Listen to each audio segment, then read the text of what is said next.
leaders in nearly every geographic. So it's a myth that they only exist in Europe. They're everywhere. They are in every segment of the value chain. But what is also true is that there are laggards in every jurisdiction, and there are laggards in every part of the value chain that somehow don't manage to live up to their responsibility. And what is really, so that's that, you could say that's a fact, and we can look at that from the data. But I think what sits underneath that and what makes this conversation so important, it is whether you contribute a lot or whether you contribute very little in today's world means not enough to the, it is not consequential enough to the success of your business. And accountability is really a way of making the impact that companies have on people and planet, whether that's positive or negative, to make that consequential for the success of business. Because if there's not relationship between impact and business success, it's almost impossible to ask business to transform. So it's really great to see this momentum being built up, and Sandra, I'm sure you will speak more to this, about the importance of corporate accountability in our global agendas and the importance of the UN playing a role in doing that. And I'm really pleased that we're having this conversation today here at the heart of the UN, because one of the UN is probably the only platform in the world that has the legitimacy and the capacity to articulate what actually the responsibility of business is towards our global agendas, particularly towards our food system.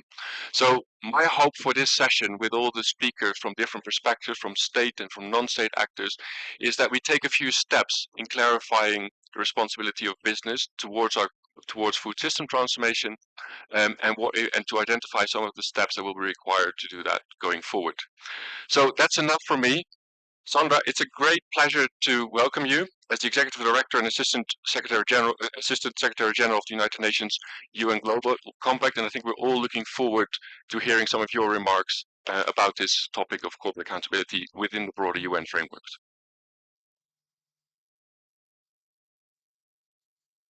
Right, if this works. Good morning. I don't know if you can hear me. Great. Well, good.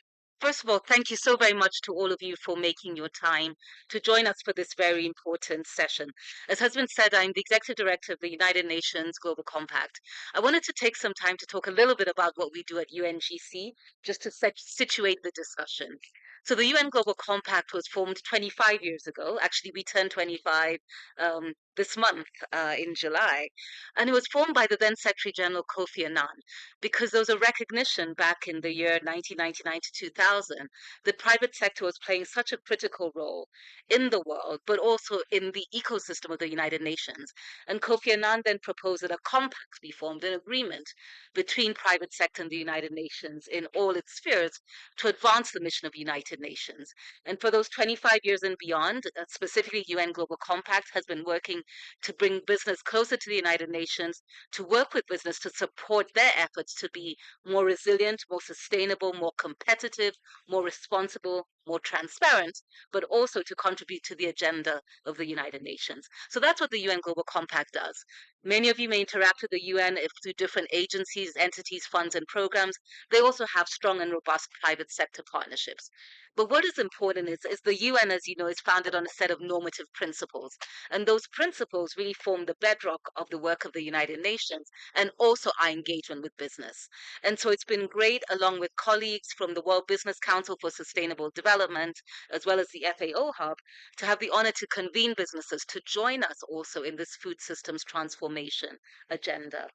The Secretary General called for corporate accountability back in 2023, so it is not a new agenda.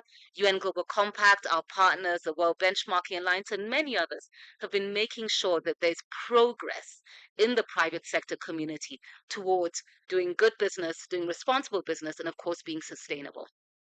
As we situate ourselves in this discussion on food systems, I first want to say that business is engaged. Business has been part of food systems for many years. I don't know that we can think of any part of the food system that does not involve business, from seed and seed production to technology, even the most rudimentary around planting and harvesting, to advanced technology now, lots of great discussions on data, AI, and precision farming, to storing, logistics, markets, retail, and post and food management, waste management thereafter. So private sector is engaged. the business constituents who've come to this summit, about 300 of them, are truly integrated into food systems. So I would like those who are not from the private sector to truly see the private sector as an ally in food systems transformation. Broadly speaking, I think across all areas of the Sustainable Development Goals, we're hearing a strong call for private sector engagement, not simply for financing, but for innovation, for jobs and skills, for building markets, for strengthening markets, and for working all across the value chain to unleash and unlock value. So I think, in that context, I also just want to situate some parts that we know are areas where we need to work towards and improve. For us, the work that we do in Global Compact is very much about progress, not perfection. And that's why an accountability framework is so critical to be able to lay down the metrics, demonstrate what good looks like, and make sure that we can track progress. So we all know collectively from the state and the non-state sector that food insecurity, climate change, biodiversity loss, and many others are key areas where we collectively need to work to build gaps.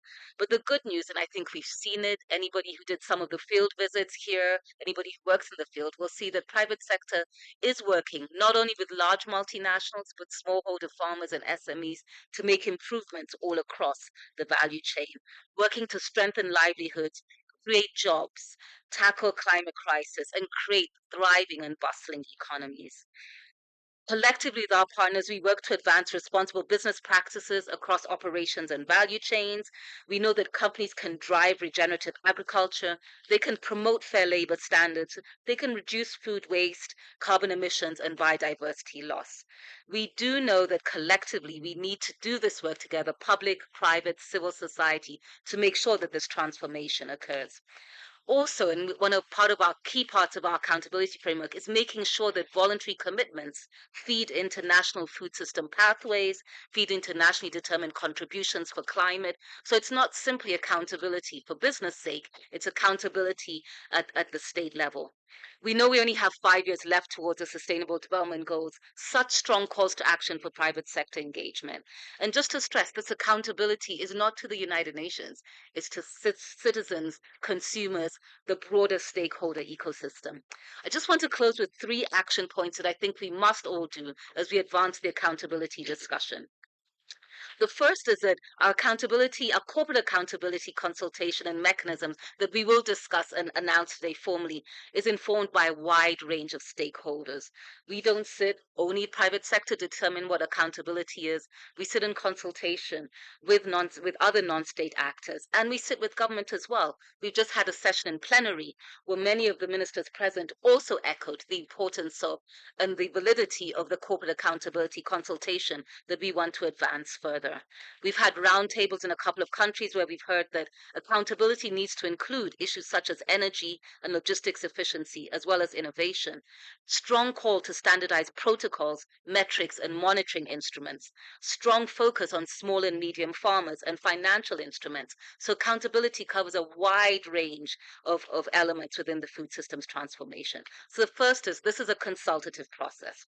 The second, generating clear and accessible measurable data is so essential for accountability and for business. And on this, I just want to say that publicly tracking progress helps build trust along consumers, investors, showcases strategies, and encourages others. Our partner, the World Business Council for Sustainable Development, has published and circulated a compendium of good business models where private sector is engaging in an accountable manner in food systems transformation.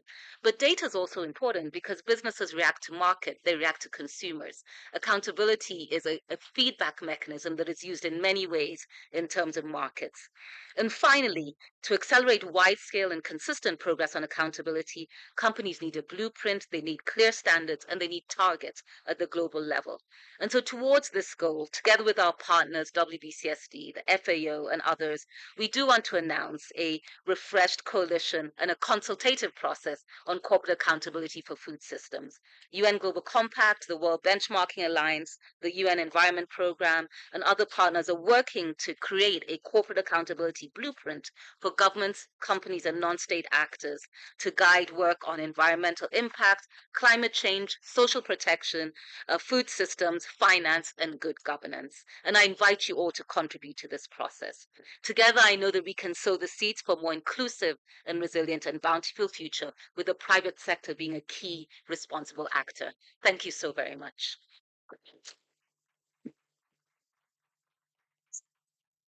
Sandra, thank you so much for these comments and for reminding us how important and vital the private sector is and the role it's already playing from a farm to fork perspective, and to lay some of the foundations that are already in place. So we don't need, this is not a conversation that we need to pick up from scratch. I think if I may add also from a UN perspective, we've had the Back for the Future with Action 55C recognizing the importance of strengthening private sector accountability, and now just recently coming all from Seville, where we agreed on financing for development, and where we have seen paragraph 36C that calls for the responsibility, clarifying the responsibility of business towards these UN frameworks. And with that, I would like to move into our fireside conversation with Ambassador Catherine Cousin. You are not only the CEO of Food Systems for Future, but you're also a board member of Bayer, and I believe many other companies in the food and agriculture space. So when we talk about corporate accountability, what better place to start than with you? And if I may kick you off with a question, and to pick up on this line of responsibilities, what do you see as the responsibility of business with regards to improving food system outcomes from environment to climate and nutrition, social perspective? Are they clear? And where is consensus, and where do you still find disagreement that makes it difficult for you to navigate that? Well, let me begin by saying thank you for including Bayer in this conversation today, and thank you, Sandra, for those opening remarks. You gave us a starting point for the conversation, because when you talked about private sector's role in the food system, when there's a recognition that private sector controls the production, distribution, and marketing of food, as you noted, and so the responsibility, we must build trust with our consumers and our communities that we serve and the governments who regulate us. And our use of accountability frameworks and trust and transparency, I should say, build that trust that is necessary. That very simply gives the corporations the license to operate. Because without trust, we do not have the license to operate that is necessary. That accountability and transparency also supports our ability to deliver on our responsibility for health and nutrition outcomes.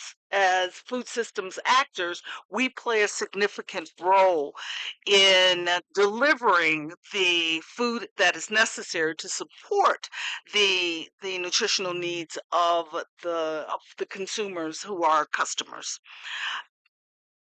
It also enables better policy when we have and policy as well as regulation, when you have the accountability and the transparency that's necessary. But you ask a question, you say, where are the hurdles? The reality is that many corporations, and I'm proud to say that Bayer is not one of them, are reluctant to publish the data regarding the commitments that they make. But in order for consumers to make the choices that are necessary, that support the sustainable transformation of the food system, they need informed decision making. And that only occurs when corporations are willing to publish the data regarding their actions, as well as their achievements, as well as their hurdles, so that there's some reality to the data that they provide. Thank you so much. And if you sit on the board of, sorry, you sit on the board of Bayer, which gives you a specific perspective. And if I'm not mistaken, Bayer is governed by this mission of health for all, hunger for none. How does that translate in your role as a board member in understanding these responsibilities and helping guide the companies through this complex field? Thank you.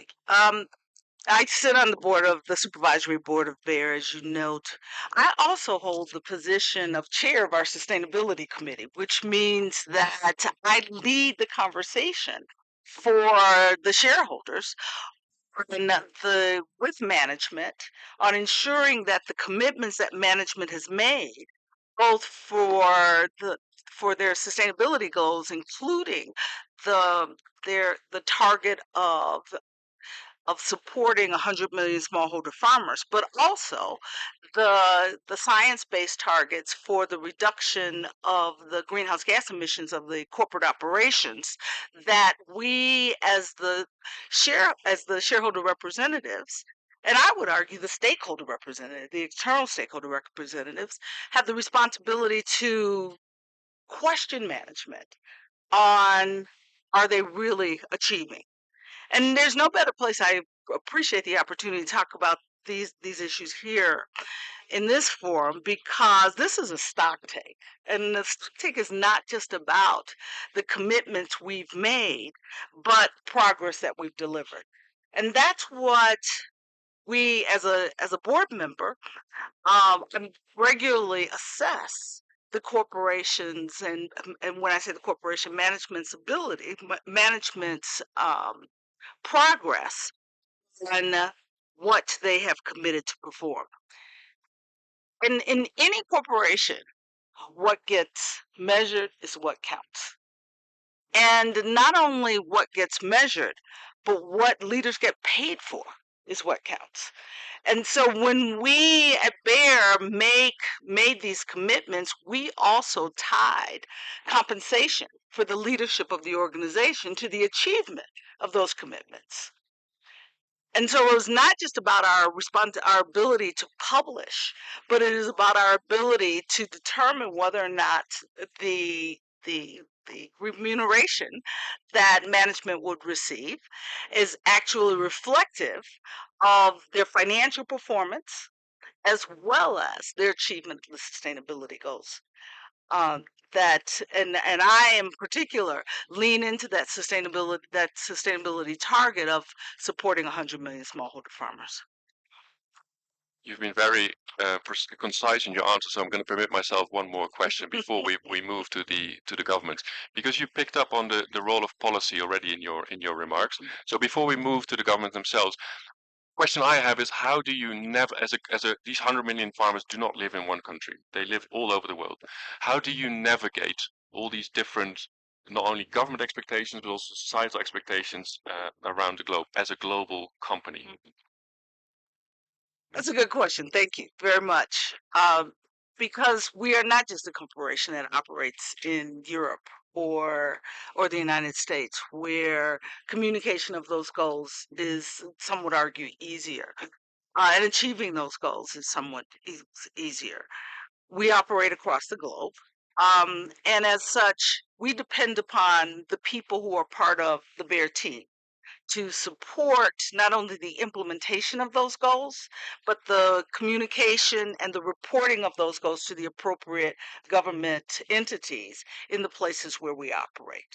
And we empower those teams. We have a program called DSO, where the teams work together to ensure that they know exactly what their responsibilities are to meet the goals, and that they know how to communicate that responsibility. And that accountability starts there at the ground level with those who work, but it is also communicated up so that it ensures that what we say we do at the top, we know we do on the ground, and what we know we achieve on the ground, we can report out in the corporate at corporate level. Thank you so much for that final remarks. To this question of reporting and data, we'll come back a little later during this session, which is of course a vital point and has been coming back in many of the reflections. We're now going to move to sort of four government perspectives from different places around the world, governments struggling and with different challenges when it comes to food system transformation.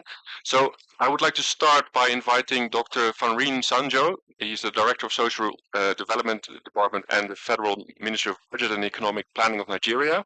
And he's also Nigeria's national convener for food systems, to take the next sort of 5 minutes and give us your perspective. Thank you so much for being with us. Thank you very much. Yeah, for us in Nigeria, the first thing that occurred to us when we commenced the implementation of our priority actions for the food system in Nigeria was the issue of data. We actually wanted whatever we want to do to be data driven. And that now led us to the development of a food system dashboard. And that food system dashboard has been instrumental to tracking the progress that we are making in the implementation of the food system. It has been providing data-driven insight to inform food and nutrition outcomes, then climate issues, as well as social protection. The dashboard has also enabled and it has allowed our policymakers to identify regional differences, regional disparities, so that each of the region, we know we have 6 geopolitical zones in Nigeria. So each of the zones has their own differences. So the individual regions will be able to identify what are the differences, what are the next step to be taken to address the issue of agri-food system transformation, and also the nutrition issue. And also we also use it to monitor progress and prioritize interventions which will be based on which is evidence based. For any meaningful governance or any policy to thrive well, you need data. And for any party, for instance, if any partner is coming to meet with me, the first thing I let them know is that we have a platform that we are using to drive whatever we are doing. There was an organization, there was an alliance in Africa that was just, constituted now, Alliance for Local Food and Nutrition Supply Chain. When they approached me, I told them that we want to work with us. You'll be ready to work with all these 36 states in Nigeria, but on geopolitical zonal basis. And that's why I said that the regional disparity is easily identified with respect to the way we are moving. It has also improved alignment across all MDs because all federal ministry departments and agencies are working together. We have about 14 or to 16 ministry departments and agencies in Nigeria that are working together, and we cannot work outside data. And the platform is a very robust, infrastructure that enabled the effective delivery of agri-food system transformation in Nigeria. And I can assure you that we also developed, apart from the food system dashboard, we also have nutrition dashboard, which we developed. So that while we are tracking the agri-food system transformation or the implementation or intervention across all the 6 geopolitical zones, we are also having similar thing on nutrition. And nutrition is now aligning with whatever we are having with respect what are the social protection opportunities that are inherent in driving nutrition down to the grassroots level. Because on nutritional basis, we are driving our nutrition intervention to local government level. And that's why Nigeria is having an initiative from the presidency now, which we call Nutrition 774. So that means the 774 local government in Nigeria are being carried along in the delivery of agri-food system, transformation system, including nutrition outcomes. And I also want to, for the private sector angle, I want to say that the data that we are getting from dashboard, the dashboard has a robust database. Without a robust database, there is nothing the dashboard will give you. So with that, it gives us an opportunity to also serve as tools that the government is using to engage with the private sector. It enables us to highlight investment gaps. It also enables us to identify market opportunities. It gives us areas where private sector's innovation can help improve food system efficiency. That is from the production to distribution. For instance, we have platforms like the Nigeria Agribusiness Group that are working collaboratively with governments. They are the one that has actually provided the directive and the direction in terms of private sector involvement in agri-food system transformation. We also have the food system coordination mechanism that serves as a bridge for government and private sector dialogue to ensure that policy decisions are responsive to market structure. Because whatever we are doing, we are looking at market. Even if we produce food, if the production is enhanced, then what about the market? What about the people that are going to enjoy it? And in the area of accountability, we give accountability a sort of importance, and that gives us accountability is actually is a challenge. We all know but at the same time, it is an opportunity for us to track implementation across board. So because some of our regulators, they need stronger monitoring system before they can thrive well.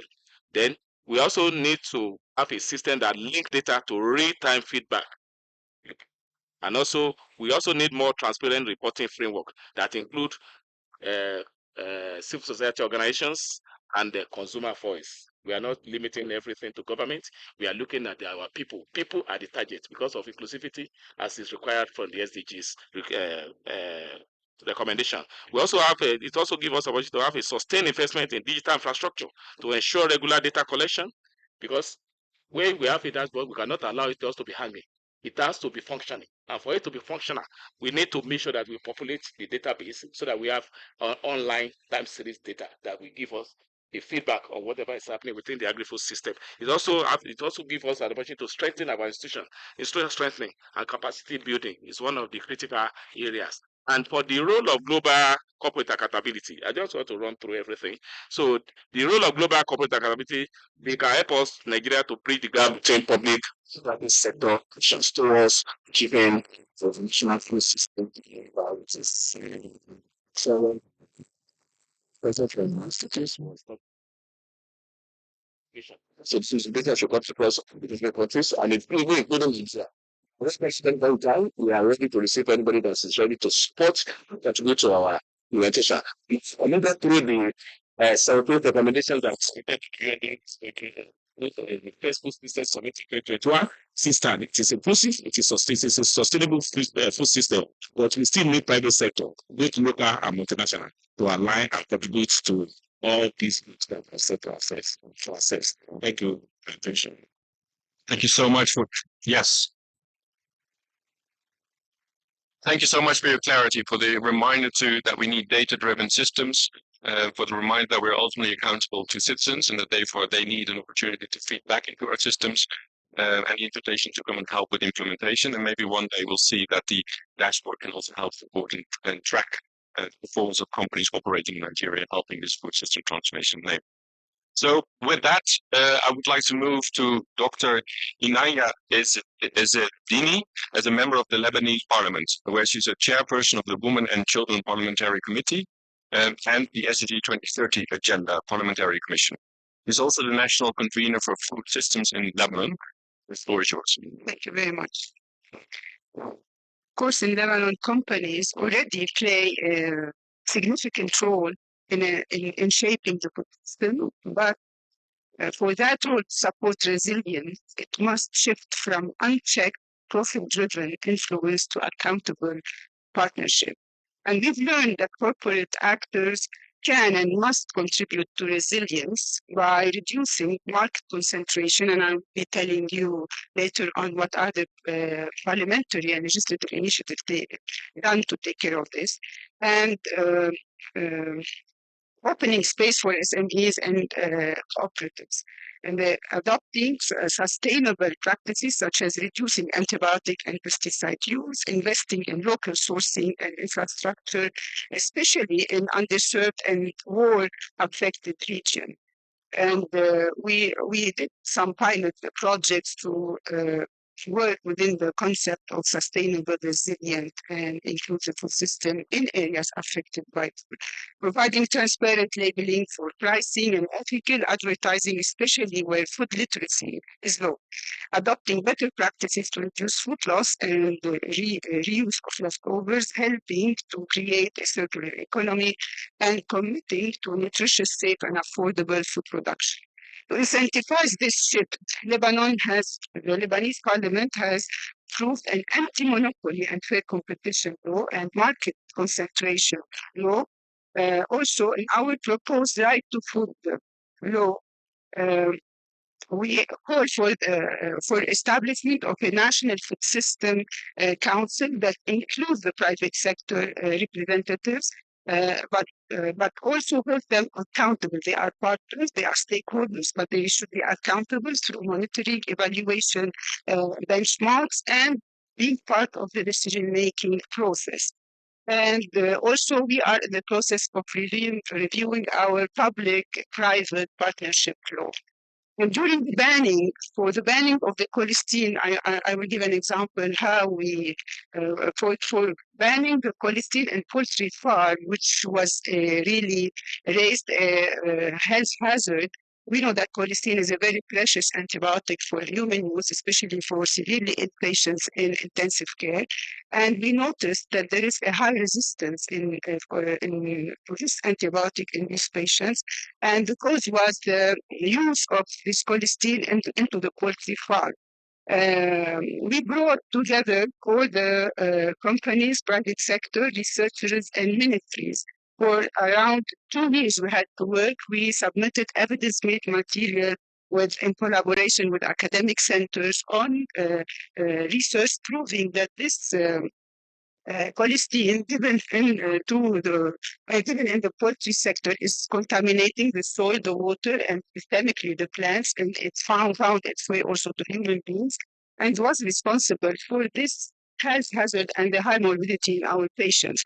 And despite initial resistance by the private sector, we could, and despite also the regulatory clarity and scientific evidence presented, stakeholders dialogue helped us later on convince the Ministry of Agriculture to issue a resolution for banning the use of colistin in the poultry, the import and exchange of colistin in the poultry farm, in the poultry sector of animal farms. And now the corporate actors, we are part of the enforcement of this resolution. And what made this possible was a mix of legal mandates, public health training. We were linking this to, of course, to the SDG 3 health and transparent performance metrics backed by independent research institutions. So what I can conclude with for this part is that the private sector, of course, has a role. They are an important partner in Lebanon, but they are not only as implementers, but as co-responsible actors. And this requires the government to set binding standards. And here I would like to mention that now we are reviewing all the standards for the food industry in Lebanon. Especially now that we are turning into domestic production rather than importing, and this is very important. And private sector, we cannot rely only on just voluntary calls for cooperation. There should be regulations of this partnership. Thank you so much for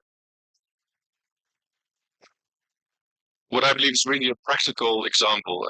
Antibiotic resistance is something that we face all over the world. It's an enormous challenge. You've given a really practical example for what accountable partnerships mean. I think laying out some of the foundations, data, independent verification, everyone at the table, clarity and responsibility. So I think it's a really excellent example of what it would look like on the ground in practice. Thank you so much for that. I'm now going to move to my right to Mr. Jarot Indarto. He's the Director of Food and Agriculture at the Ministry of National Development Planning in Indonesia. And he's also Indonesia's national convener for food systems. Again, the floor is yours. Thank you for giving us the opportunity to share our experience.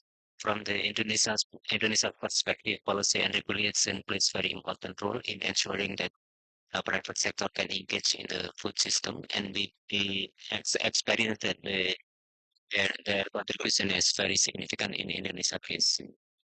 The government recognizes that the private sector is a key driver along the value chains to increase the transparency and accountability in the commitments and action of the private sector in the food system transformation. The government adopts a participatory and also inclusive approach in formulating the regulations. This inclusive process aims to build a shared vision, common understanding, and also collective ownership among the stakeholders, not only from the government side.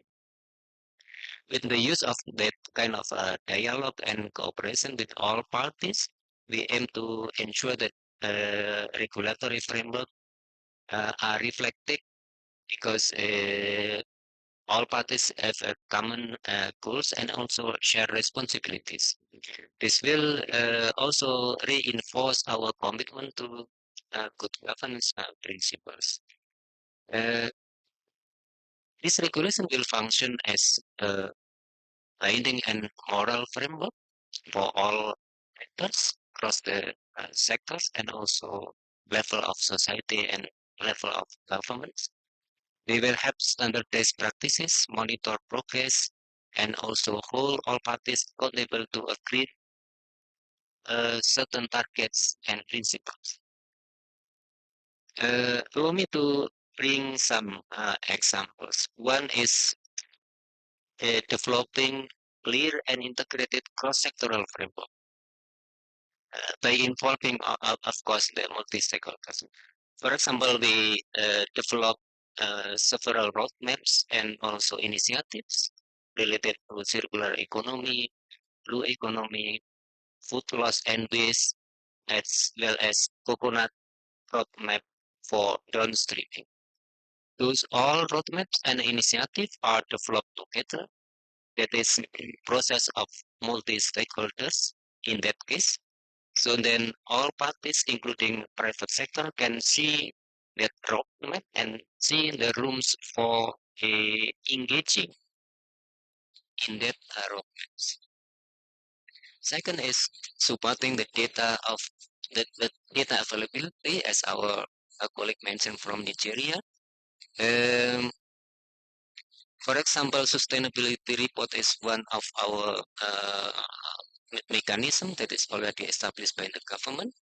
Another example is we have what we call one data Indonesia, where data producers, methodology, and also sources of data are provided publicly. Especially in the case of food system, we are delighted to be supported by GAIN to have a food system dashboard. This food system dashboard is not only at national level, but it covers provincial and district level. As you may know that we have almost 40 provinces and more than 500 districts. So subnational data is covered in that dashboard. The third is integrating the private sectors into government programs. For example, on fortification program, we work together with the private sectors to fortify some staple foods, including rice, flour, cooking oil, as well as salt. So, in conclusion, transparency and accountability in private sector commitments require a combination of regulatory frameworks, public data systems, and constructive engagement. Indonesia is gradually moving in that direction, and we see great value in sharing and learning from global practices from all of you as we move forward with our food system transformation. Thank you.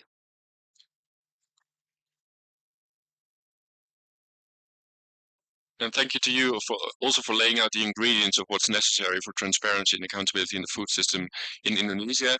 And I think the way you started off by saying how it requires to bring all parties to the table for an inclusive dialogue that then informs, I think, what you call the binding and moral framework, I think is a really welcome message, and also what we're trying to do here today by bringing everyone to the tables. Thank you so much. We now move to our final government speaker, which is Ambassador Wampi Libon. She's the Director for Inclusive Green Growth and Ambassador for Sustainable Development of the Ministry of Foreign Affairs in the Netherlands. Yes, thank you. And thank you for organizing this. I think it's a really important matter. So many Dutch companies are recognized for their investments in sustainable food systems and food system transformation because they're international active. They have a lot of innovation capacity and a clear position in the global supply chain. But to contribute to this positive transition, companies really need to continuously innovate and be transparent. So this requires new business models, digitalization, robotization, and intense and fair collaboration. And over the years, I think that we see that the benchmarks and broader work of organizations like the World Benchmark Alliance have contributed to creating very valuable insights into company policies and providing policymakers as us with the much needed information. Where are the gaps and where we still have work to be done? So if you look at the Food and Agricultural Index of the WBA, but also the work of the Access to Nutrition Initiative, it clearly shows that although a lot has been achieved, there is also still work to be done. So, for example, only a small percentage of companies share data on optimizing fertilizer use. So that's only 10%. And also reducing pesticide use is not really something that most companies report on. That's only 4%. So this data really makes it possible to have conversations with the companies and how we can achieve a contribution to a more healthier and more sustainable food supply. We believe that really if you have greater transparency and a measurable progress, you can help to foster also systemic change. For our food system in the Netherlands, we also have a food system that is under pressure. And so in the Netherlands, the key priority areas we are working on in a public-private partnership approach is towards sustainable security of food supply, combating food waste and loss, finding alternative proteins through pricing, investing in good agricultural practices, reducing biodiversity loss, access to water, and of course provision of sustainable and affordable healthy diets. So it's really a whole package that a lot of action is taking. And of course, there are a couple of examples. For example, we have a foundation Together Against Food Waste, where a couple of companies, also supported by the Minister of Agriculture, come together to see how you can learn, how you can minimize food waste and loss, and reuse the surplus of food. We have also innovators like companies like Mosa Meat and Meatable that are really scaling up cultural meats and precision fermentation to create low impact food from alternatives to animal proteins. And I think it's important to look at these new innovative ways of doing business also because, of course, food and food production has still such a huge influence on our CO2 emissions. So 1/3 of the food production is responsible for the CO2 footprint. So these priorities are directed in public-private initiatives. If you look then to corporate accountability, I think also there, like the previous speakers, different stakeholders have to play their role, companies, institutions, public sectors. As you know, in Europe, we have frameworks like Corporate Sustainable Due Diligence Directive and also the Deforestation Regulation. I know they're not always that popular here in the room, but I think they provide a framework to better ourselves and to make the process to better the process where we are working in. And at the same time, we have to also look at incentives. So it's about regulation, but it's also about incentivizing good practices. So, for example, in the Netherlands, we try to incentivize circular agriculture and regenerative agriculture. So to look there. So if you look at companies, and I heard a really good example of the UN Compact, also in the Netherlands, they are at the forefront of the transformation because I think companies need to move from corporate social responsibility projects to owning it all through the value chain and have really an governance goals, ESG governance goals really on the corporate level. And I heard Bayer's example. I think that's really something to look at how you can take it further.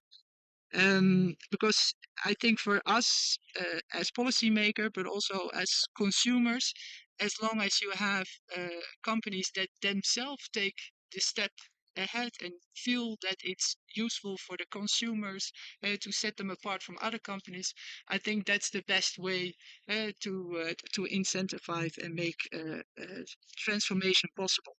And then maybe to end, I just also wanted to mention financial institutions. Because I think also financial institutions have a big role to play. They can assess ESG risk. They can engage also corporates to improve their action plans. And of course, we have a lot of platforms that are really useful for that. So we have Forest IQ, we have FAIR that really enable us to evaluate. And also, I would like to mention NGOs like Fairtrade, Rainforest Alliance, the Dutch Food Alliance. So there are a lot of NGOs also doing really good work in this space. So to end, I think we need everybody. And everybody has his role to play. And yeah, I think we're making progress, but there is a lot to do still.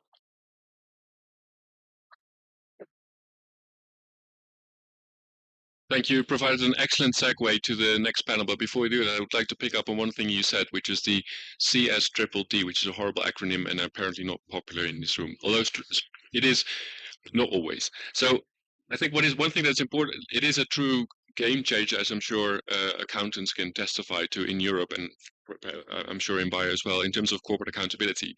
And I think what is important to, even though it's a European regulation, I think what is important to keep recognizing is that it's based on the UN guiding principles that were agreed in rooms like this.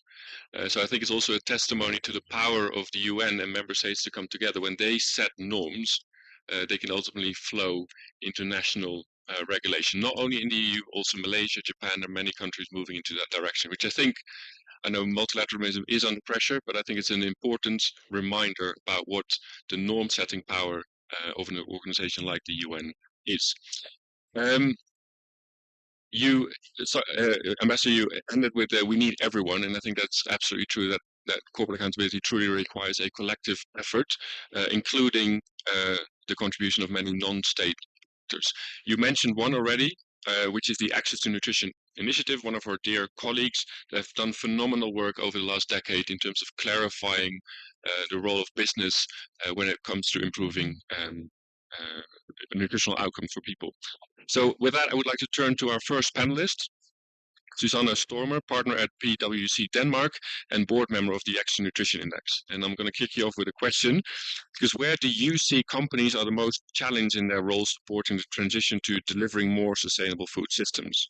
And what changes in practice have you seen over time, and how many professionals, and this relates a little bit to your role as PwC, how many professional service firms how can it be instrumental in advancing corporate accountability? That's a big question, so you're free to choose what you like to answer.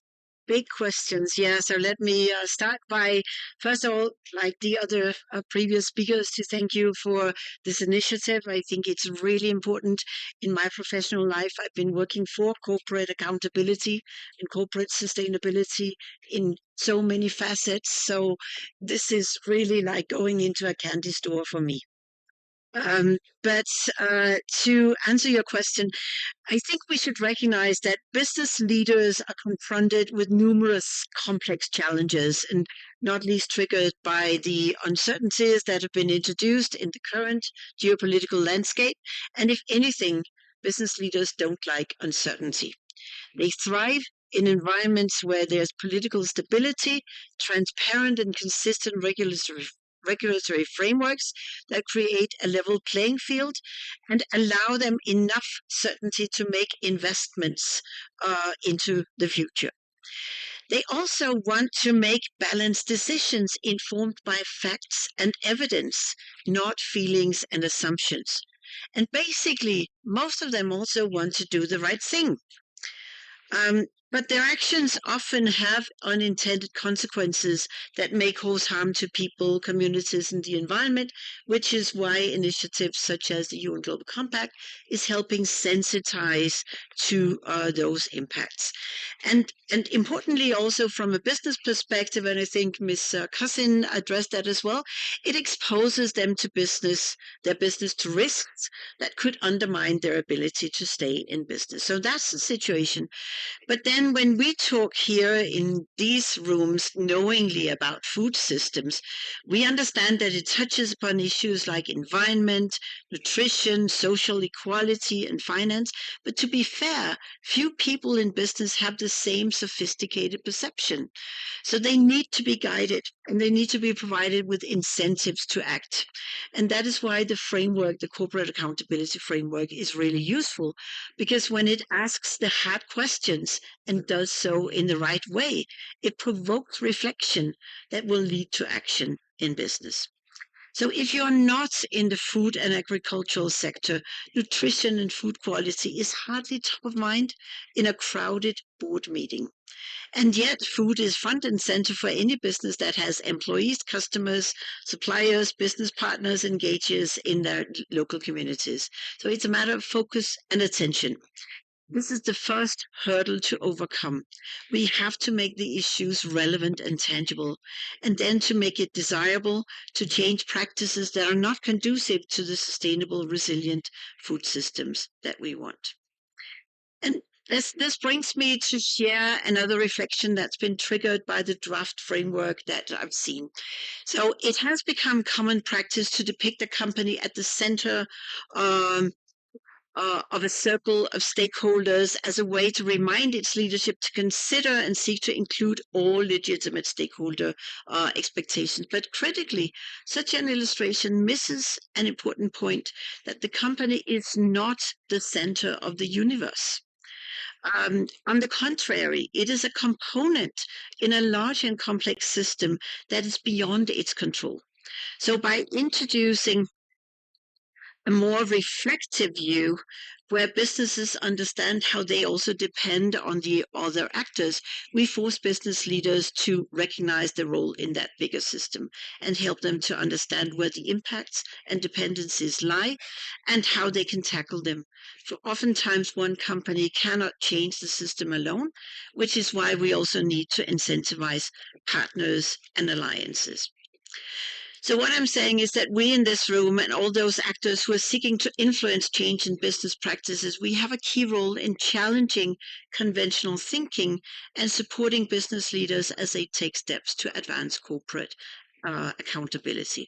And here I think we can learn from other domains, notably in the space of the climate agenda that has been mentioned, and the long-standing work to protect the environment, which is by now a household term in any business and corporate setting. So thanks to GRI, my neighbor here, WWF, CARE, many other civil society organizations, business leaders have been sensitized to the adverse impacts of business on the environment. Thanks to the UN and the UN Global Compact, businesses embrace the SDGs and seek ways to demonstrate how they support global goals. Thanks to CDP, TCFD, SASB, IRC, investor expectations of transparent, credible, consistent, and comparable disclosures have triggered better data and contextual information that has made their way into corporate annual reports. And thanks to market-driven and regulatory initiatives like the ISSB, the European CSRD regulation, and the supporting European reporting standards, we've also seen the emergence of very specific guidance that companies must comply with if they want to match their peers and stay competitive. So the corporate accountability framework wisely does build on much of that existing work, and allow me to encourage you to stay close to what's already out there. We don't need more reporting, we need smarter reporting. This would, in my book, include the detailed disclosure requirements developed by ATNI for its global index of food and beverage companies, which have been carefully and thoughtfully vetted by scientific experts, experienced policymakers and investors, and other users of the data provided. So this is decision useful information, access, affordability, availability, and quality. So I would expect to see these dimensions reflected in a corporate accountability framework for food systems too. Next, the same elements as the TCFD and TNFD recommendations provide, accounting for strategy, risk, governance, performance metrics, and not least to demonstrate the roadmap towards progress. And third, to make it clear, as has been said many times by other speakers, that a healthy diet is essential to the health and well-being of all humans, and that it is indeed a human right to be protected and respected, which is why the UN guiding principles must be baked into the framework. So then let me close by asking you a question. What would be the most persuasive argument to make business leaders want to support the creation of sustainable, equitable food systems? The business case and the promise of more profits, the hard facts of the consequences to society of inaction, or a more altruistic argument that taking action will benefit the next generations, your own grandchildren. The reality is that we need to activate all three modes of influence: economics, evidence, and emotions. For while leaders in business may not be as sophisticated in their thinking on these issues, they are humans too, and humans do not all think alike.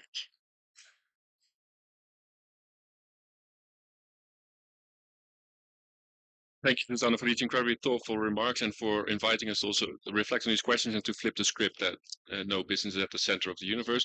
That also applies to NGOs like ourselves who place themselves at the center of a theory of change, which is hardly ever true. So thank you for that challenge. With that, I would like to move to our second panelist, Fabrice de Klerk, the Chief Science Officer at the EAT Foundation and the co-author of the very notable EAT Lancet Commission on Food, Planet and Health. And we're also proud to have him as in our expert review committee of the Food and Agriculture Benchmark that was previously mentioned. I will try to not do the same and summarize this question for you.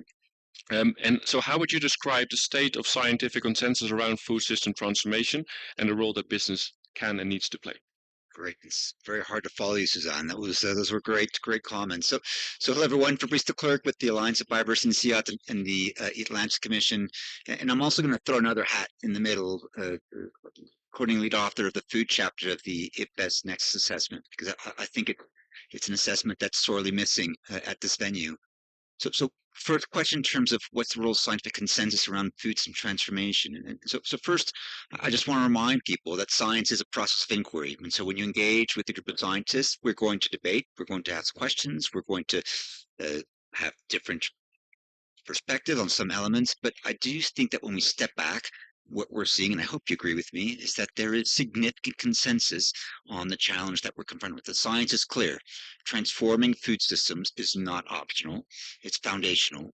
And that business are not just bystanders in that transition, but they are architects in that process. If you look at the IPBES assessment, the Nexus assessment, the Transform Change assessment, which Rosalind in the back there was an author on, the Lancet Commission, I think the evidence is astounding. And we know that food systems sit at the heart of environmental challenges, of health challenges, and of justice challenges.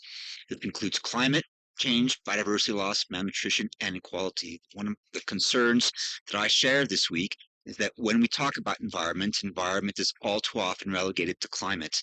And one point I think that we want to emphasize to you is that environment is all 9 planetary boundaries. It's climate, it's water, it's biodiversity, it's pollution, it's novel entities.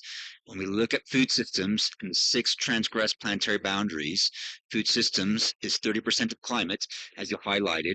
It's more than 80% of 5 other planetary boundaries. We need to pay attention that this is not just a food and climate challenge, but it's a food and multidimensional challenge across environments. Second, recognizing that food has significant impact on human health.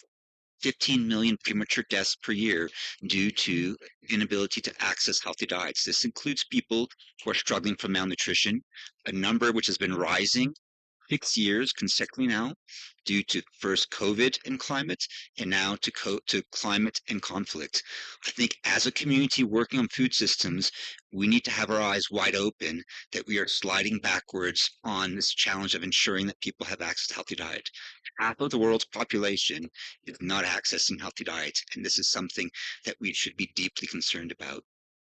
Third, I think we want you to recognize, and it's a strong message coming from the Best Nexus assessment, is that currently our assessment is that the challenges around justice, around health, around environment are completely integrated, but we're deeply concerned that our solutions are not.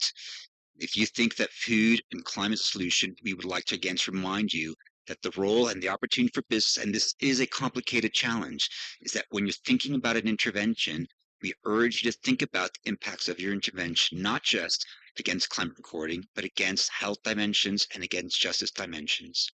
It's no longer enough to say that we have progress in sustainability, but we need to have clear on the impact on each of these nexus elements.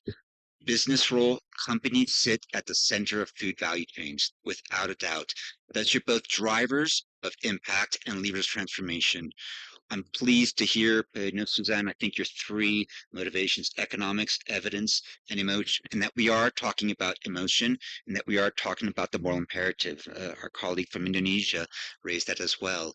It's not just important that we drive that transition, but I think it's now safe to say, and the evidence supports, that's a matter of survival for us to take responsibility for these outcomes. We talk a lot about the right to healthy diets, and it is absolutely essential, but I think considering food's outsized impact on the environment, we need to recognize that healthy diets are not just a right, they're a responsibility, and not enough conversation this week in terms of how do we recognize that responsibility? This includes reducing unhealthy overconsumption because of its outsized impact environment and how that impact gets imposed on the most marginalized in our communities. So the second question I've been asked to reflect on, how do you translate scientific findings like the Atlantic Commission or National Food-Based Dietary Guidelines or the Best Nexus Assessment into actionable insights for companies? One, I think that we need to translate complexity into relevance. And here, I think as a member of the scientific community, I would urge my colleagues in science to recognize that it's insufficient for us to publish reports every 5 years and expect the sector to act. We need to create spaces where science can engage, iterate, and interact with the private sector and civil society to help drive change. I think there's a responsibility for the scientific sector. It's normal for science to constantly improve and consider new questions. However, there's a growing number of clear principles that we would urge you to begin to think about. I know I hear constantly from the private sector, we're looking for better metrics. We're looking for the gold standard. Please stop waiting for that gold standard. Science will continue to iterate on it, but I think everyone in this room will recognize a healthy diet when you see it. Whether you use the Atlantic Commission's Planetary Health Diet, whether you use National Food-Based Dietary Guidelines, these are sufficient sources of evidence for you to begin to progress. Let's stop debating regenerative, organic, or agroecological. We know what sustainable food production looks like. Great talk with Leah Winowicki from ICRAF last night. Soil health is about halting erosion, returning organic matter to soils, rotating and diversity crops in those soils, keeping at least 10 to 20% habitat per square kilometers in both city and farms. These are stable recommendations that you can work on, that are adaptable to context, and that allow you to begin to act now and to continue to collaborate with science to improve on those metrics. We know it's complicated, but there are simple principles that can be adapted to guide your actions. Finally, create sector-specific benchmarks. We are now working in collaboration with Nexus Action, which we formerly called the Mobility Process, convening 9 communities of frontline actors. This includes chefs, restaurants and food service, food retail and food manufacturers, to identify what have you been most proud about in accomplishing over the past 5 years? What's your ambition over the next 5 years in terms of food system action? What's stopping you from acting on that ambition? What are the lock-ins that we need to unlock? And what are the actions that you're willing to stop? Often the question that each of our communities has the hardest time answering. There are practical tools from science that we need to make more available, science-based targets, life cycle assessments, and product footprints. We encourage you all to develop scenario planning and use food system transition pathways to think about where you, your company, want to be in 2030 and 2050, considering health, sustainability, and justice. This again requires great engagement by science with the community. Maybe the Dutch triangle or diamond, is one example that we can use from. I wanted to conclude with one other reflection, and that translating reports into sector-specific benchmarks and roadmaps is how we drive uptake. We need to think and plan for the future. This is key for ensuring accountability, and I'd add credibility for the private sector. And we know that credibility is in short supply right now. It allows us to celebrate and reward successes while putting pressures on actions that drive externalities. Accountability is both necessary to reward and facilitate emergence of true value while halting and supporting for true cost. And in this sense, I mean true cost in terms of the cost in terms of externalities. We did a Food System Economics Commission that found that the food sector is 10 trillion in value. That's 12% of GDP. It has 11 trillion in externalities on health. This is money that national governments are paying due to food system action. It has 11 trillion in environmental externalities. Both the environmental and the health externalities are increasing much more quickly than the value of food systems. Accountability is important so that governments can set the right incentives, the right standards for the private sector to ask. And I would also say to penalize those actions which are not compatible with health and sustainability. I would anticipate that governments with their stretched budgets are going to be increasingly tired of carrying the externalities of the food system and are going to be looking for the private sector to reduce externalities. 5, just quick last points to emphasize that are very short. 1, there's a moral and business imperative for action of aligning with science. Healthy diets are not just a right, but in light of the outside impact of food and environment, they are, I think, a responsibility. And I'm glad, Hedberg, that you started with responsibility. 2, science is a foundation for accountability, not just inspiration. We'd urge you to use food-based dietary guidelines, planetary boundaries, and social justice guardrails, not just as constraints on business, but as the innovation space. They help to drive that innovation. I think there's a point that you also made, Ms. Lisbon. Third, the importance of shared metric transparencies is really important, but please stop waiting for the perfect metric or the perfect science. We have global guidance through planetary boundaries, through the IPBES assessments, the IPCC assessments. You're going to need to develop downscaled, context-specific measures, but you need to begin to act and we need to begin to adapt as we go. It's a point also made by several other panelists.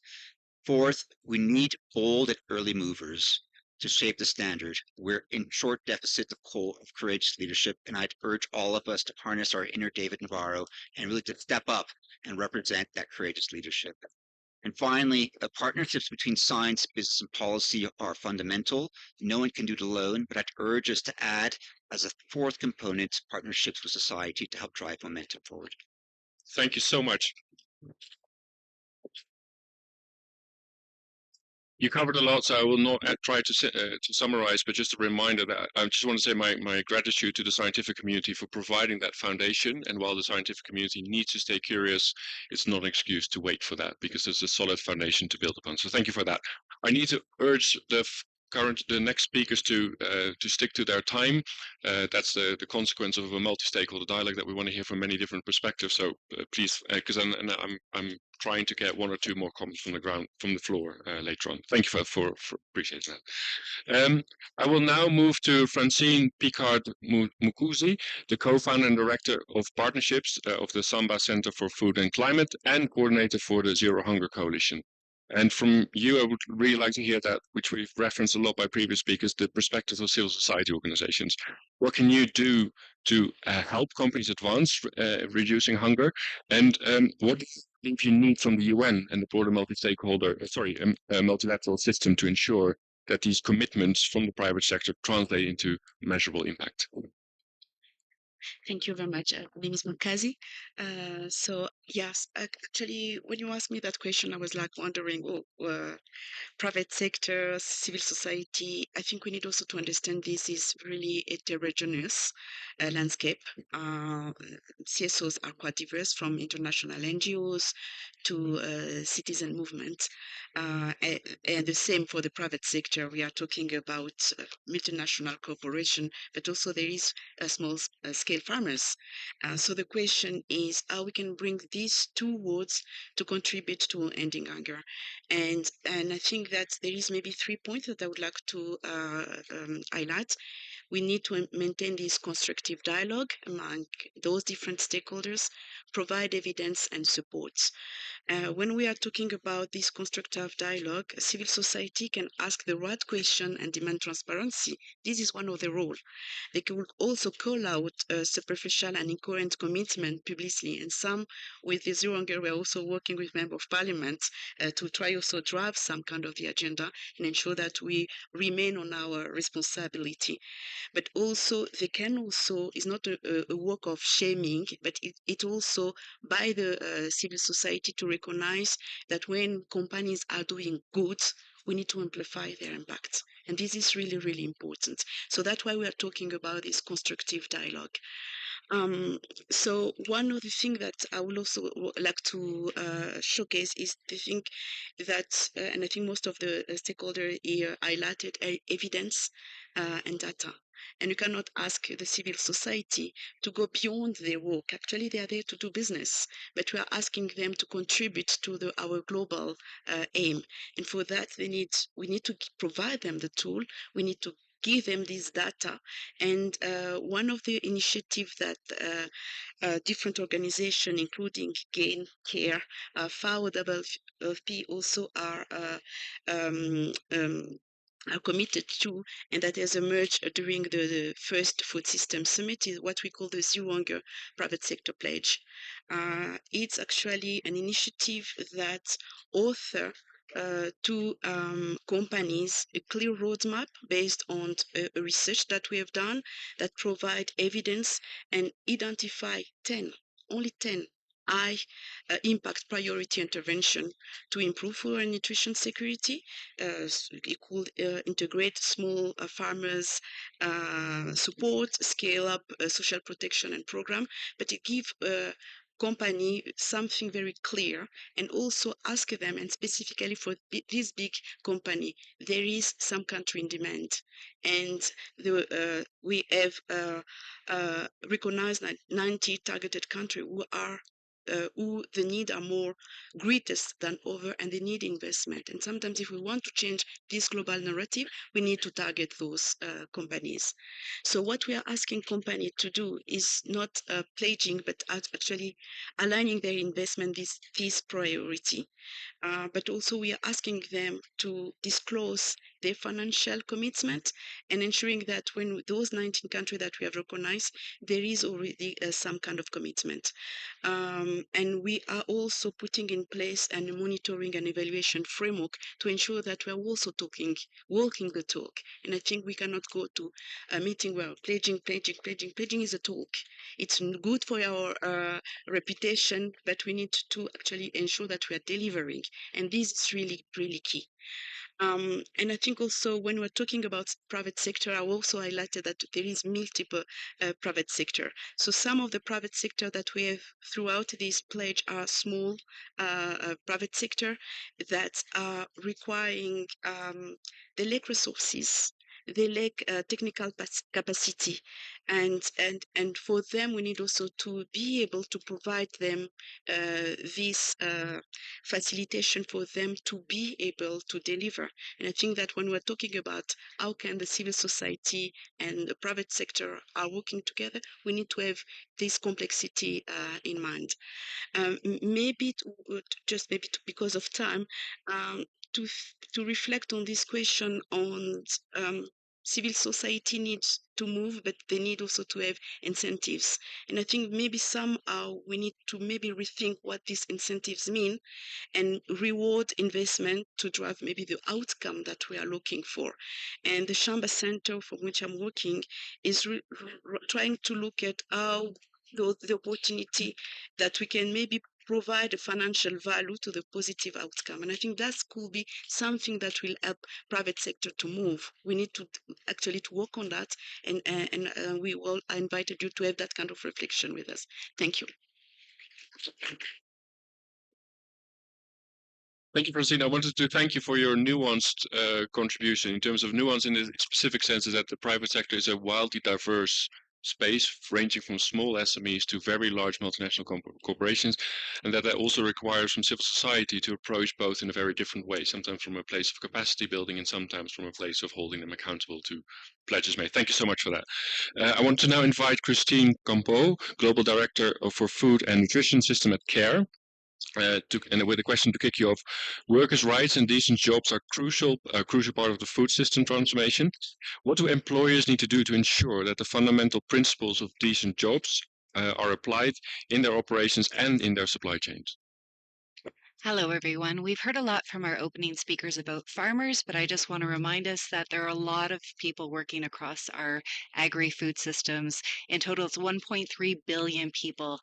So let's think the corporate responsibility extends to all those people, from processing to transportation.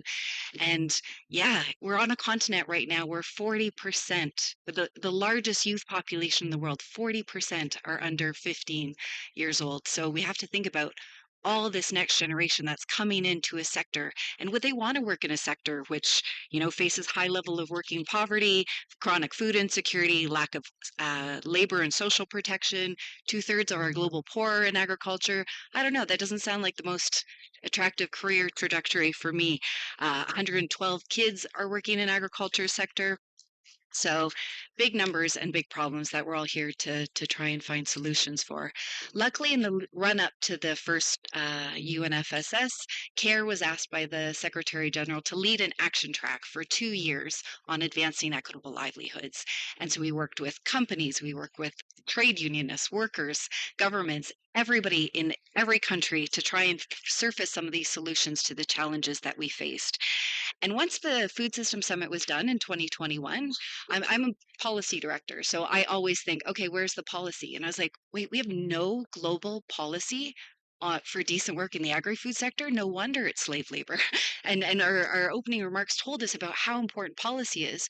And so we worked with the ILO, and we're like, why is there no global policy on in the agri-food sector? And they said, oh, the negotiations failed and failed and failed. And so luckily, we went back to the drawing board, and in 2023, we set that global policy now for decent work in the agri-food sector. It is called, because I hope the work that our organizers are going to do on their blueprint really look at the promotion of decent work in the agri-food sector guidelines. So everything that happens in the ILO is by tripartite. So the governments, the employees, and the workers and trade unions are working together to develop guidelines. That means there's ownership in what is developed, and that means every stakeholder knows what their responsibility is.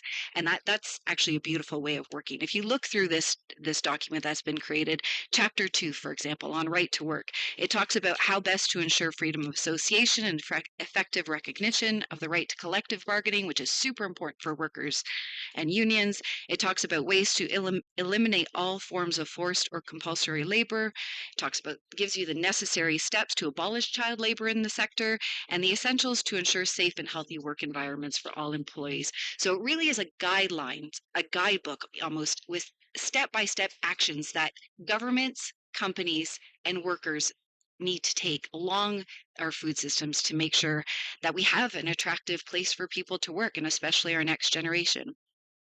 It also levels the playing field for companies, ensuring that companies work along a specific set of criteria to, for example, promote formalization, lifelong learning, access to markets and new technologies. And it lays out specific guidelines about living conditions, wages, terms of employment, access to social protection, and the importance of routine labor inspections. And we meet in Geneva every year for 2 weeks in June at the International Labor Conference, and that's where we look through progress. Have we made any progress on these guidelines that have been committed? So that's where we come together. And again, I'm a policy person, so we've got the labor policy set, but we're talking about food systems. So I was really happy that we were able to jump from Geneva to Rome last year at our Committee on World Food Security and host a 3-hour session where we had governments, workers, and companies talking about what this looks like in the agri-food sector space to make sure that our diplomats in Rome working on food and ag know what's happening in Geneva.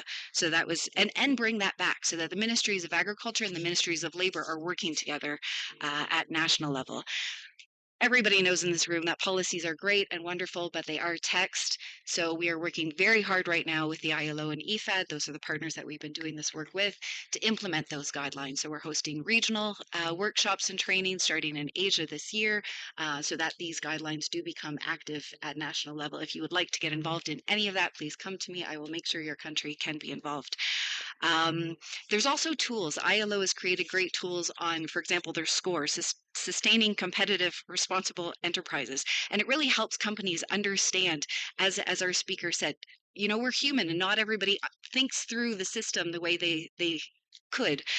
So it helps them understand the core principles about decent work, areas where they could improve their work, and really weighs the steps that they need to take to improve their work. It provides practical classroom training with in-factory consultation, and then the companies then set up a task team to hold the company responsible and reportable to the ILO. So that's another great tool.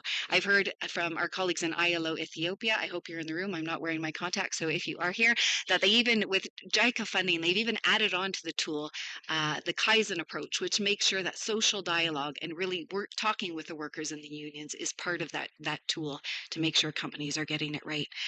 So I think I'm at time. If you would like to know anything more about decent work, we have a coalition called Decent Work and Equitable Food Systems Coalition. Come to me and I'm happy to share more. Thank you. Thank you, Christine. And we really look forward to continuing to working with you. And given your policy person, I would like to also remind the room that we're going, this circus moves to Qatar for the World Social Summit later this year. And one of the key topics there will be around living wages and living incomes, which I think speak to at the heart of many of the topics that you spoke to.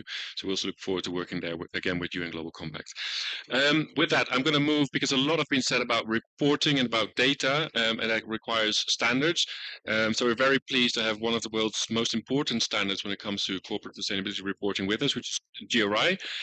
So I would like to give the floor to Douglas Kativu, Director of the African Network of the Global Reporting Initiative.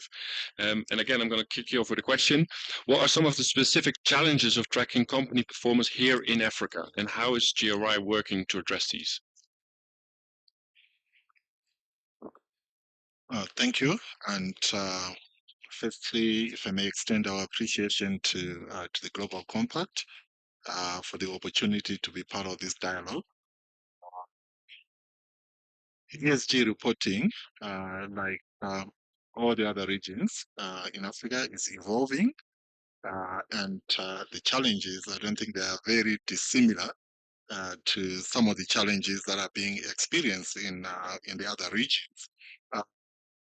Some of these challenges, if I may just highlight those, come from the fragmentation within the reporting landscape, the multiplicity of reporting frameworks, and the lack of alignment, especially when it comes to approaches to materiality, creates inconsistencies in what companies report, thereby making comparability of data for decision making a big challenge. Unlike the other regions that have been pointed out, like the EU, that are subscribing to a common set of principles and objectives, we don't have that kind of regional alignment and harmonization on the continent. We have supported stock exchanges in some of the regional countries to develop ESG guidance, but these are characterized also by different approaches in terms of approaches to materiality, approaches to whether they be voluntary or mandatory, and also even within the same stock exchange in terms of which companies should be subjected to the ESG guidance between the top listed companies as well as the rest of the listed companies. And market readiness is often cited as a key consideration in most of these markets. Another significant challenge has to do with the integrity and credibility of data. I think that has also been highlighted. A recent report by Emergent Africa confirms that this is leading to inconsistent and low quality disclosures in many, this was focused more on South Africa.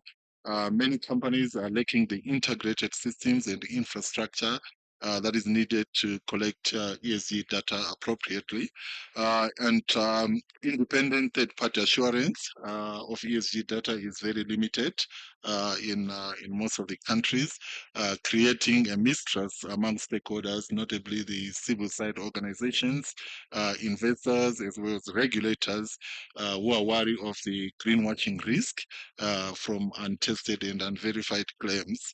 And then also another significant challenge is the limitation in terms of skills and competence. I think you already highlighted some of the challenges, even at the leadership level, in terms of the understanding and integration of ESG. Into business strategies. ESG is still evolving, like I mentioned, and skills are lacking across all levels, from the operations to executives to boardrooms. Many leaders, I think that has already been highlighted, pretty much approaching ESG as a compliance issue, missing on the business opportunity to drive innovation, growth, and resilience. Capacity is also an issue when it comes to stakeholder engagement.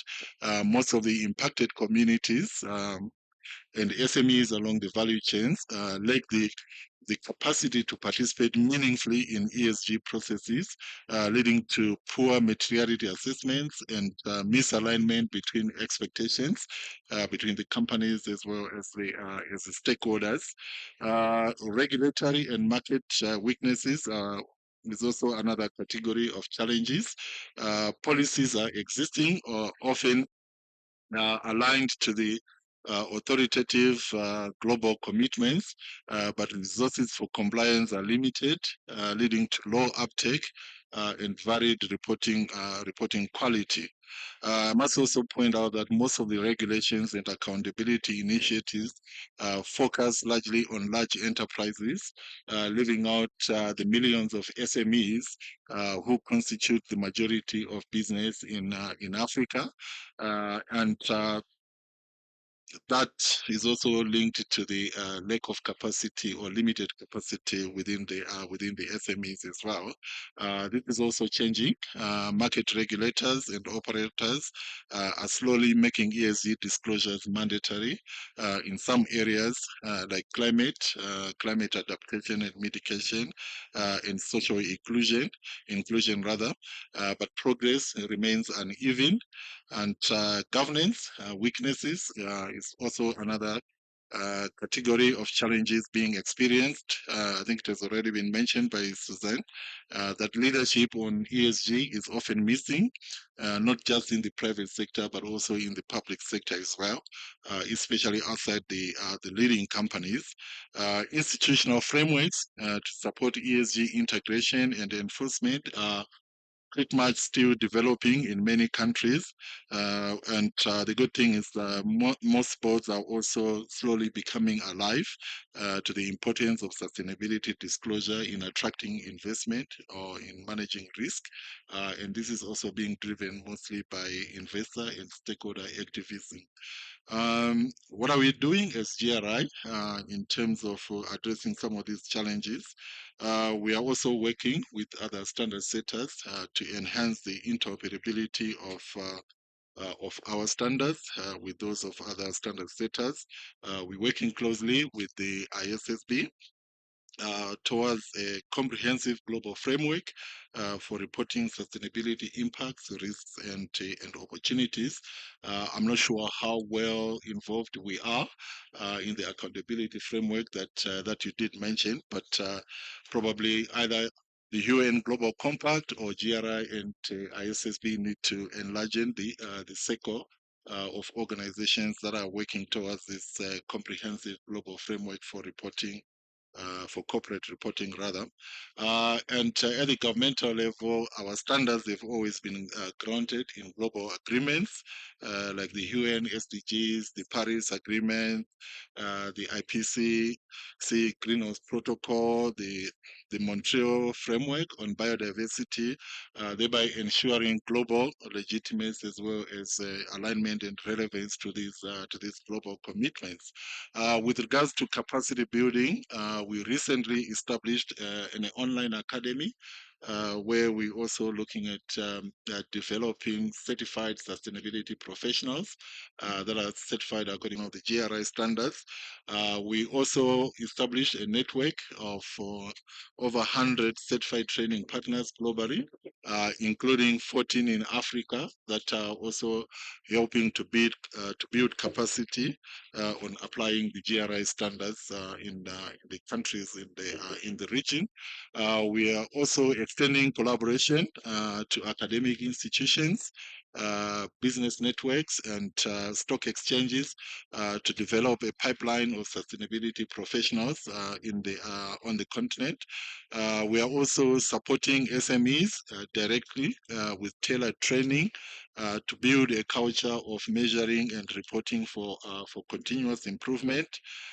In that regard, we also welcome and support the efforts by the African Development Bank to establish an Africa-wide ESG hub to promote ESG access, data access to investors looking at investing on the continent, and to also build the capacity of enterprises on the continent. In terms of the policy work, we're working with the stock exchanges, like I mentioned, and with the shift towards mandatory regulators and advocating that regulated reporting should be grounded in both impact materiality as well as financial materiality. Lastly, to enhance ESG data quality and analysis, we recently launched the GRI standards taxonomy a few weeks ago, and this taxonomy, we hope it will enable digital data and make comparability of data and decision making data useful. And then the taxonomy is also designed to work alongside the taxonomies of the ISSB as well as the ESRS taxonomy to meet stakeholder needs. Thank you. Thank you so much. Douglas, thank you for highlighting the progress that you have been working on here in Africa on ESG disclosure broadly. You mentioned, which I think is very promising to see and quite often overlooked, how much is happening here on the continent. I do want to pick up on one thing that you said, which is and as a segue to our next speaker, as investors as a key user of that data alongside civil society and others. So we're going to turn to Laura from the Forest and Land and Agriculture lead at Climate Arc, an organization that is trying to boil all this data down to decision-making useful information for investors. And I was wondering if you could speak to some of to your recent reports that talks about some of the lock-ins you described, especially for investors. And we have to keep it at time. Yeah, and in the interest of that, I think I'll focus on the data limitations and gaps. So at Climate Arc, we're focused on channeling decision useful, accessible, transparent data on corporate transition into financial decision makers in a way that supports the direction, the flow of capital to those companies who are kind of leading the charge on this front. But we are dealing with challenges both in terms of the quality and quantity of data on corporate activity and challenges around the metrics used to interpret and translate that data into an understanding of where companies are sitting on that transition pathway. So in terms of limitations with the data, there are many. The key ones that we are encountering are the fragmented nature of data on corporate performance, so data on their climate impact, their nature impact, their impact on nutrition and healthy diets, on social impacts, are collected in different places under different frameworks using different units, are often kind of curated by different organizations. And that lends to a very siloed approach to understanding corporate activity and prioritization across the different dimensions of food systems that we know need to be looked at in concert. Data is patchy.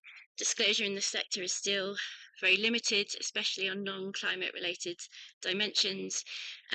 Analyses of corporate progress often focus on a relatively small number of companies who are kind of among the best at disclosing, WBA is leading the charge in terms of expanding the universe of companies for which we have visibility and reliable data, but more work is needed across the wider ecosystem. The data is not always decision useful, so there are kind of mundane challenges in terms of the structure, consistency, timeliness, verification of the data that is disclosed and reported by companies. Equally, that data is often behind a paywall, and a very significant paywall, meaning that it's not available to civil society, to the broad range of stakeholders who we really want to be interrogating corporate activity and performance. And in terms of the limitations with the metrics and the analyses of corporate transition, there is a lack of consensus on what good looks like and a lack of clarity on transition pathways and what they mean in practice for businesses. So fully agree with Fabrice that this should not be a barrier to corporate action. Nevertheless, there is a need for us to get more specific on what we mean by, for example, a transition to regenerative agriculture. What are we expecting to see from companies? What do we want them to report on in terms of the crops that they're operating in, the inputs they're sourcing, the kinds of business relationships they're curating, how they're prioritizing capex and capital allocation, what targets they're setting, what data they're collecting, and how they're disclosing it. We also need to see greater disaggregation in terms of what those transition pathways look like from one country to the next, from one landscape or even farm to the next. Also across commodities, so how do these pathways differ, and how can we get a bit more specific and concrete about what we mean by sustainable transition?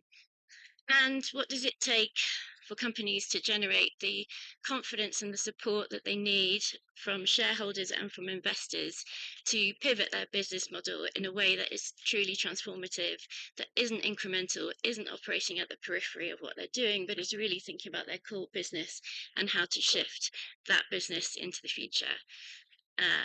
I've got 1 minute left, but I'm actually going to give it back to you so that we can have some questions from the floor. Thank you so much. You were the last speaker, but I don't want to. I want to really remind the audience of this very important work that you're doing in terms of unlocking the investment community as a very important driver of the transition broadly, but also the work that you're doing to specifically do that for food and agriculture, because it's a different kind of emission, it's a different system, it needs different data, a different understanding, and there's a lot of education and capacity building that we need to do on the side of investors. So thank you for doing all of that work. As you've seen, we're unfortunately out of time, so I won't be able to take, despite you being very brief, I can't take questions or statements from the floor, but I would like, so I apologize for that. I will be around and we'll continue to work with all of you as we bring this agenda forward, but unfortunately there won't be time today to make those statements. I do want to give an opportunity to James Lomax, the Food System Coordination from the Food System Coordination Hub and Ecosystem Division at the United Nations Environmental Programme, to close us off. I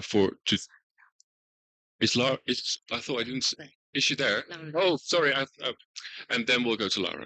Thank you, James.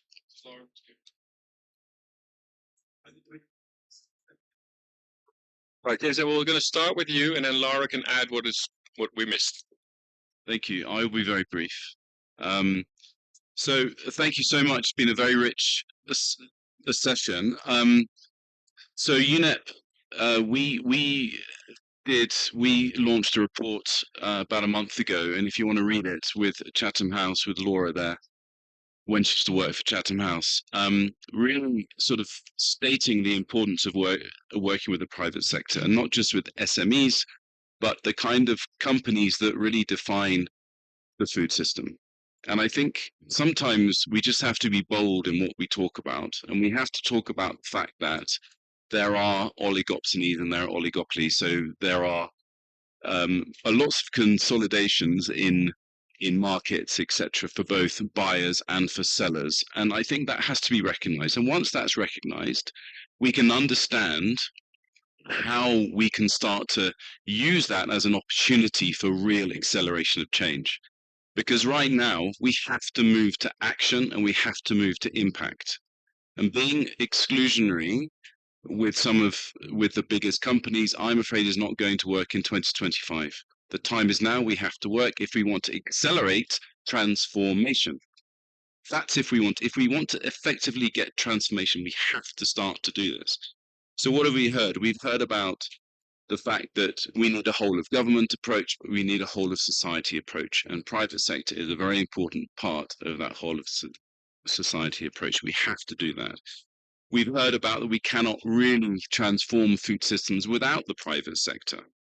And accountability and transparency and trust. I think Earthryn, you spoke about trust. I think this is really, really important, but it's got to go on both sides, right? It's got to go on both sides. The private sector has got to trust the UN has got to trust the private sector. So I really feel like we're on the start of a journey, and I think UNEP is very proud to be a part of the environmental part of that. And I think the last point I wanted to talk about is data. As the guardians and the supporters of the multilateral environmental agreements, we are supporting governments to report on biodiversity and climate, etc. There's a paucity of data. Who holds the data?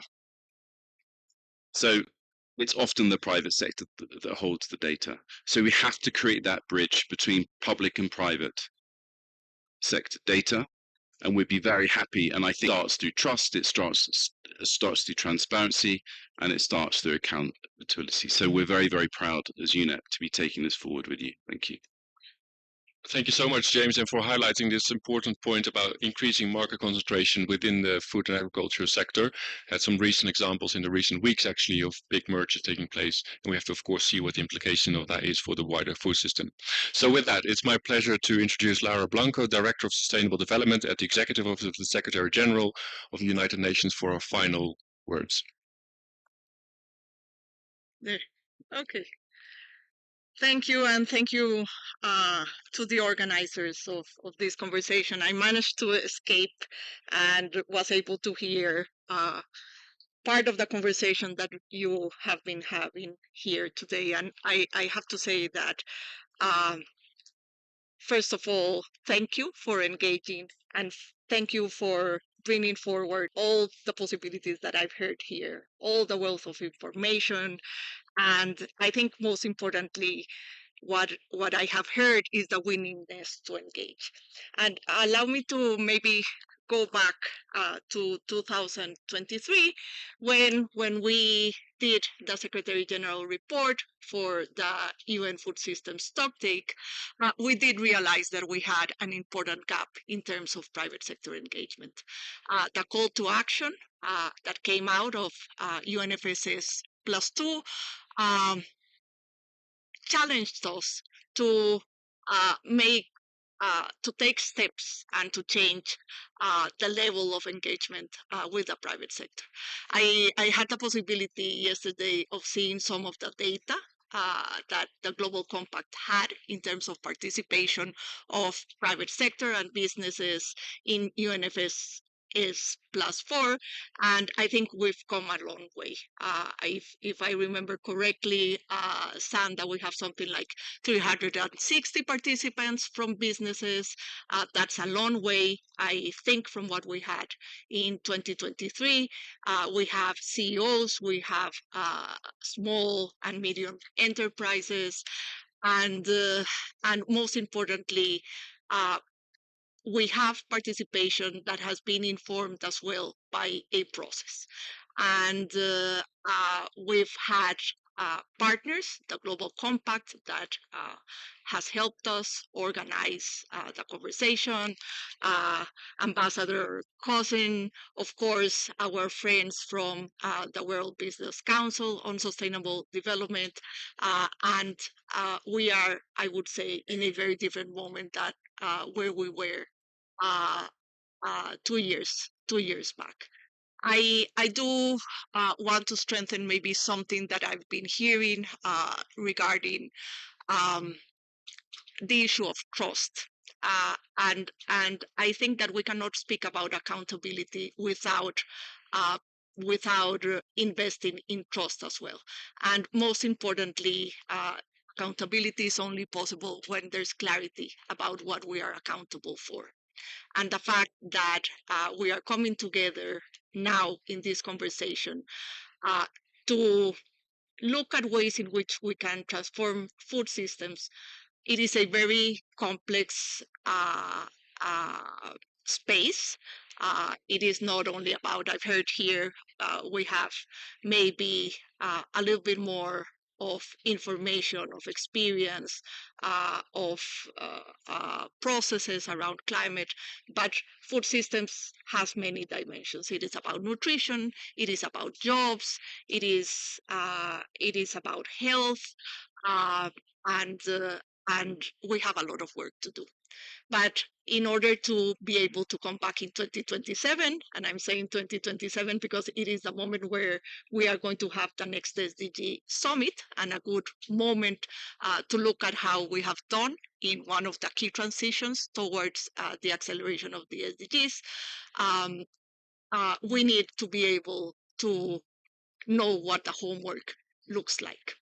And I think that what I have heard here are good building blocks in terms of really making sure that we know what the homework is, and making sure that we use the tools, we use the science, we use the measurements, those that are available, and create those that are still not available, so that we can really come together and exchange, not about the accountability of how the private sector has done in terms of accountability, but really this is about mutual accountability.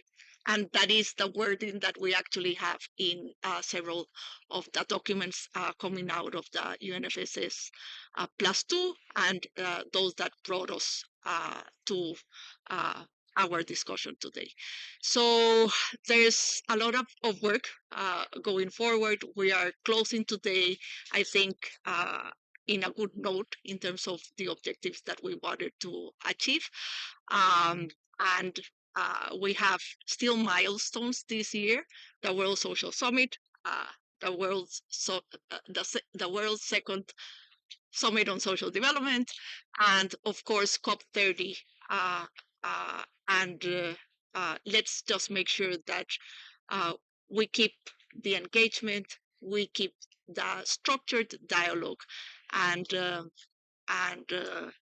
on behalf of, I would say, the Deputy Secretary General and the Secretary General, thanks for showing up and for everything that you brought to the conversation today. Thank you.